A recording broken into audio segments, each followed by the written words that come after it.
If you were anything like me and are just thinking, man, the clock just keeps on moving no matter what the hell you're doing, well, you got a home here. Welcome to The Go Show. Celebrating all things outdoors in this beautiful outdoor playground of a state, nation, and world that we live in. You might notice that I'm not in the studio right now. I know. It's jarring to a lot of people, but I'm in the truck. Just leaving your Arizona Game and Fish Department. Had a very, I was going to say high level, but I was in it. So I'm going to say a very productive meeting with some top minds in marketing and in conservation for our social collaborations that we do with Wildlife for Tomorrow. And if you don't know what Wildlife for Tomorrow is, Wildlife for Tomorrow is the official 501c3 fundraising arm of your Arizona Game and Fish Department. If you checked out your regs, your 2025 regs, boom, that's us right on the back, baby. So doing some collaboration meetings with them. It's been fantastic, but that puts me in a bind because I'm not able to get back to the studio for the show. So we're doing the show from the truck. How about that? Yeah, we're just going to do it on the fly. We're going to have fun, chat with each other, and I'm going to talk about outdoor stuff. But one of the things that I want to get into that is so amazing to me that I just learned, this is absolutely incredible. This is an advancement in conservation, and y'all know I nerd out about this stuff. So here goes. There are these towers, and I forget what they're called. It's something towers that act as, this is so cool, that act as a, essentially, flight aware, I guess, for banded birds, for migratory birds. You can see a bird that has been banded. And for those that don't know, banding and collaring is part of conservation. You collar the big game animals, track their movements, see where they are, where the water's pushing them, where the habitat is pushing them, where other wildlife and predators are pushing them. And the same thing with birds. Migratory birds need to be tracked. And how they used to do that, this is so fun, guys. How they used to do that is they'd put a band on a bird. Let's say it was let's say it's a duck. They would put a little basically anklet on the bird. They wouldn't know what the hell happened to that bird until someone shot it. I'm not kidding.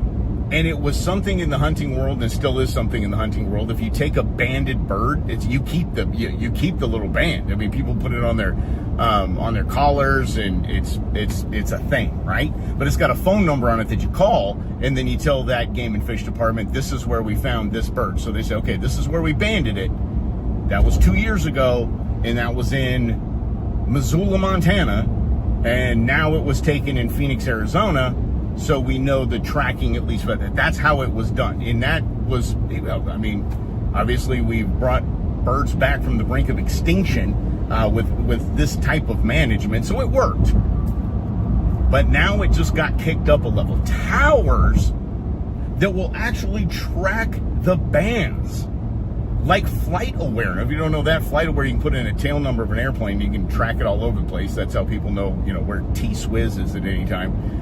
And so they can track those with migratory birds now. I can't even tell you how cool that is. Even hummingbirds. We talked about hummingbirds because you guys know I'm a hummingbird kind of junkie. I love me some hummingbirds. But we can track this stuff. This is the really cool advancements in conservation and why we are just yanking species like the Apache trout right out of the protected list, the endangered list. I mean, it's efforts like this. And y'all know this too when I say this, especially about, Wildlife for Tomorrow. That ain't free. We need time, talent, treasures. We need people to step up and realize that all of this cool stuff that I'm looking at right now as I'm driving back from your Arizona Game and Fish Department, if you want all this to still be here, that's the type of efforts that are going on so all this can be here. All the birds, the bees, the trees, the cactus, even these ugly cholla cactus. Yeah, we have to have them too, apparently. That's not a question I have for God. There's a lot of questions, and I believe firmly that my list of questions that I have for God are the only reason why I'm still alive today. They're like, yeah, it's time for Mike to come up, and God's like, dude, I do not have time. I do not. I have so many questions. Like, what is a platypus? What happened there? What is a platypus? It's one of my questions. And the second would be, why Cholla cactus? What benefit to life did Cholla cactus bring? I need to know what benefit to the great circle of life that the Cholla cactus in Arizona has brought to our world. Yeah. So anyway, the conservation part of me gets really nerdy like that, but yeah, that's what it is. So anyway, check out the back of the Hunt Regs. That's us, Wildlife for Tomorrow. So excited to feel like we're playing with the cool kids. And I don't have my notes with me, but there have been a few things that have been on my mind as we get into warmer weather. And it's exciting because it's a very exciting time for me because it transitions. These transition periods are kind of the of an outdoorsman's world. I have to train for, have a supine in April, but that's still not hunting. So I've moved from the hunting stress and hustle and bustle of going on this hunt and that hunt and trying to organize those trips and time off and pre-recording shows and all of that to now this, okay, now I got to get the fishing gear ready. Now I got to get my whatever hunting gear I might be doing if I'm doing Eurasian doves or whatever kind of thing like that. I got to get my my hot weather gear out. It's just a wonderful time. It is. To me, it's the zen. It's kind of the afterglow, so to speak. I don't know if we can say it's a family show. The afterglow of the hunting season. And then the same thing happens when you get into the fall. It's the afterglow of a fun fishing season when you're putting all your gear away, you're putting your tackle away, and you're getting all your stuff out for the fall hunts. So there is just so much to do, but there's a good amount of time to do it. So just relax. Don't be in a hurry. But let's talk about switching over to fishing, because I was wishing I was fishing. Now, of course you can here in Arizona. You can fish year-round. There's always a fishing season. And if you're new to Arizona, welcome. We love having you here. We're glad you're here. Understand that wherever you learn to fish, you're going to have to learn to fish again. Arizona's a whole different ballgame. And it makes it fun. So right out of the gates, I'm going to say go to the Arizona Fishing Guides. Go to Off the Hook in the West Valley and get yourself a guide, just a half-a-day guide, and go to the body of water that you are probably going to end up fishing the most and ask that person to teach you how to fish that body of water. It's going to be a fun time. It's going to be a great experience, and you're going to learn the right way, the proper way. So I would do that so that getting ready for the fishing season. Second thing you're going to do is something I say every year, and it hurts a lot of people. And I mean, it hurts. It doesn't really hurt. You got to change out your fishing line. You got to get into all your spools. You get into your reels. I'm sorry, you just pull that stuff out and throw it away. I know. Why do you have to do that, you ask? Because the majority of us, even though if we use rod socks, and if you don't know what a rod sock is, it looks like a giant condom for a fishing rod. Not kidding. But if you use those, it's still most of us keep our tackle and our rods and reels in our garage. And that is, how many times have you sprayed paint? Spray painted something in your garage. How many times have you got your tank of pesticides ready or your tank of weed killer ready? All of that stuff gets into the air. All of that stuff just kind of fills the space. And you know that. You know you need to spray in a well-ventilated area. You might have a fan, but you know it still lingers in there. That stuff is attaching itself. Those scents are attaching itself to that line.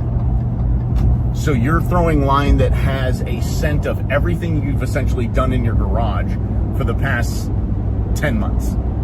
So, probably a little less than that. So it's time to get rid of it. That's one of the reasons to get rid of it. The second reason to get rid of the line that you have on your reels right now is that we've gone through 2 temperature changes. Actually, several temperature changes. God, just in the last month, it's been, 80 degrees, down to 50 degrees, down to 30 degrees, up to 70 degrees. That change in fluctuation in moisture and in temperature really impacts the integrity of the line. So you need to pull that stuff out, get fresh line in there, and then away you go. You are off to the races. I know you don't want to, because I mean you put money into it, right? You put money into the line. You probably bought a little more than you should, like I do every single year, and you just gotta take one for the team.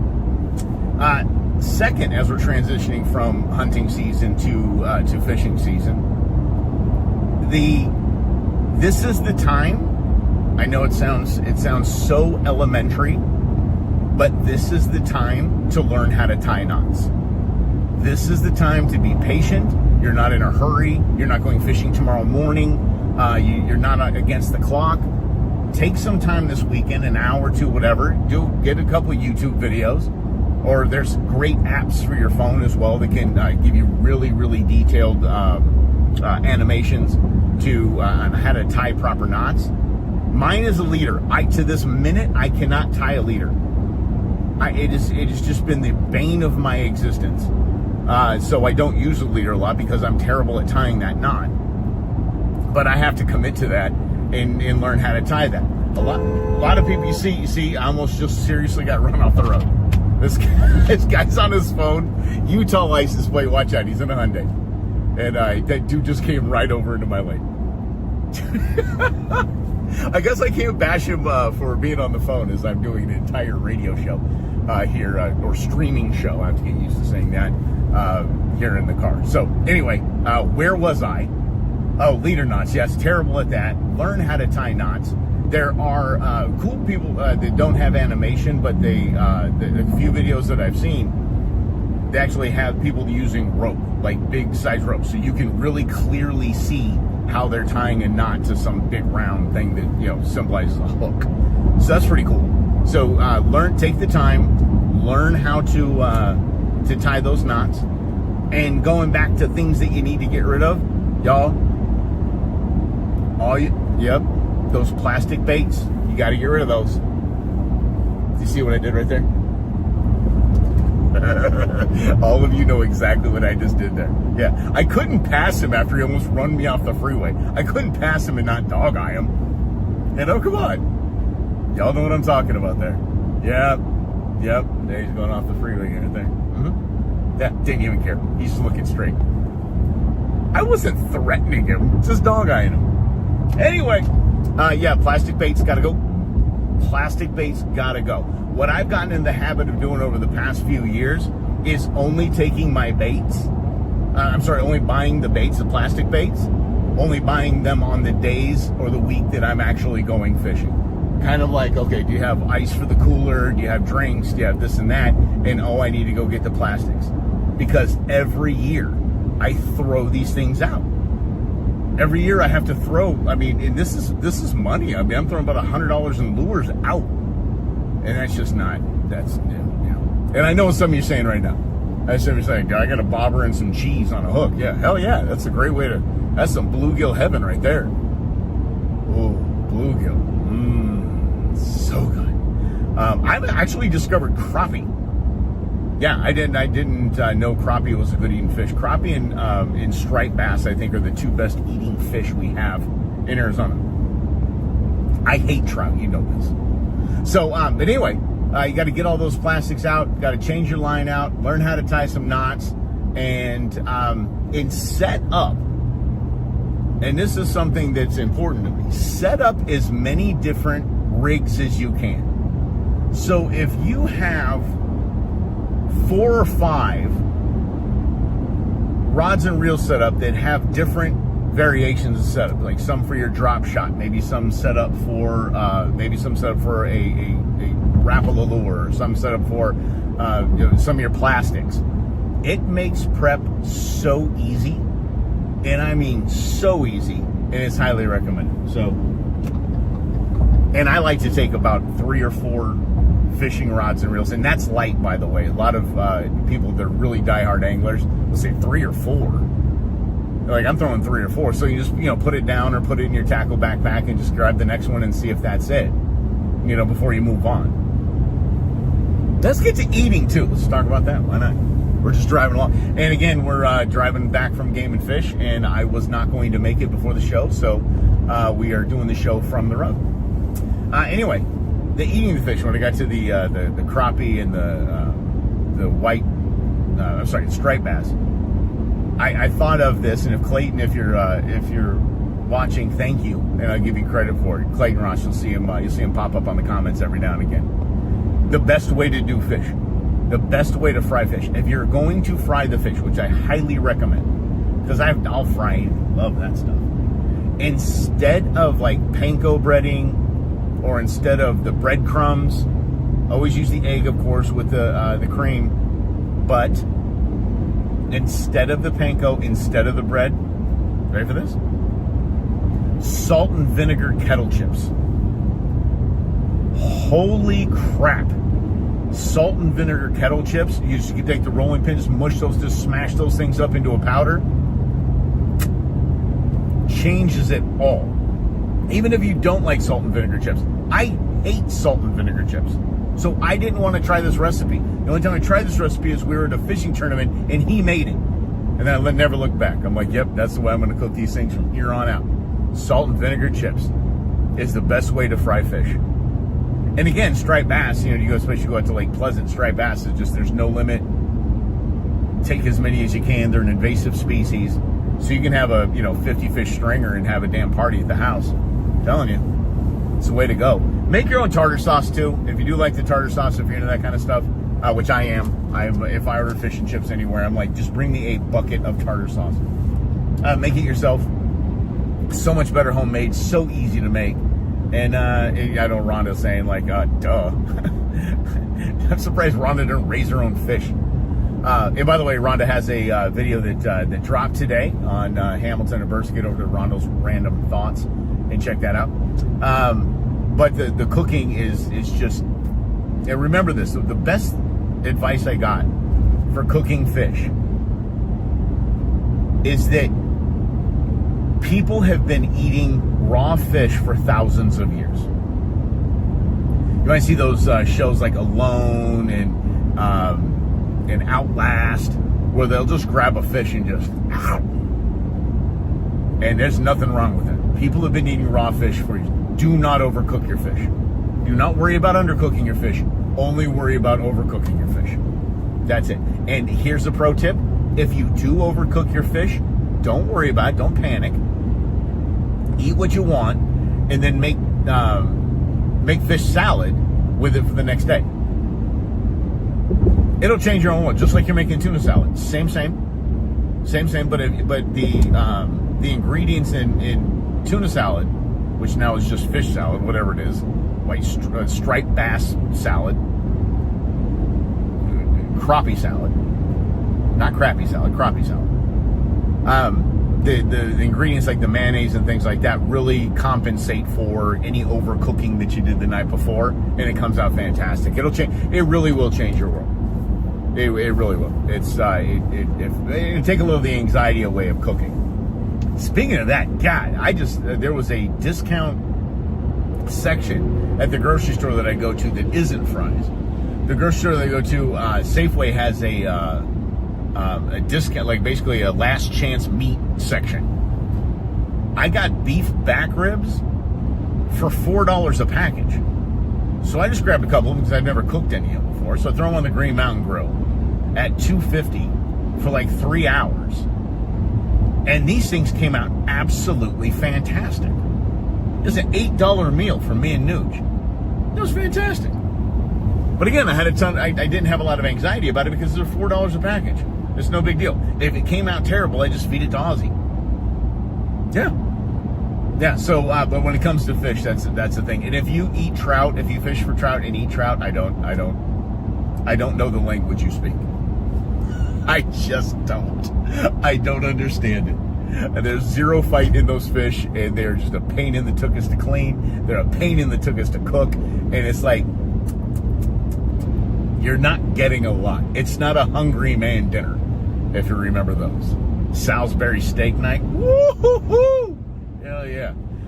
So anyway, the transition is in, the transition is on. Now we're going to start changing our clocks now that we're getting into the 80s, we're getting into the 90s. We're just going to change our clocks and just do things a little earlier in the morning and a little later at night. Do not let Arizona heat take you away from experiencing the outdoors. Just do not do it.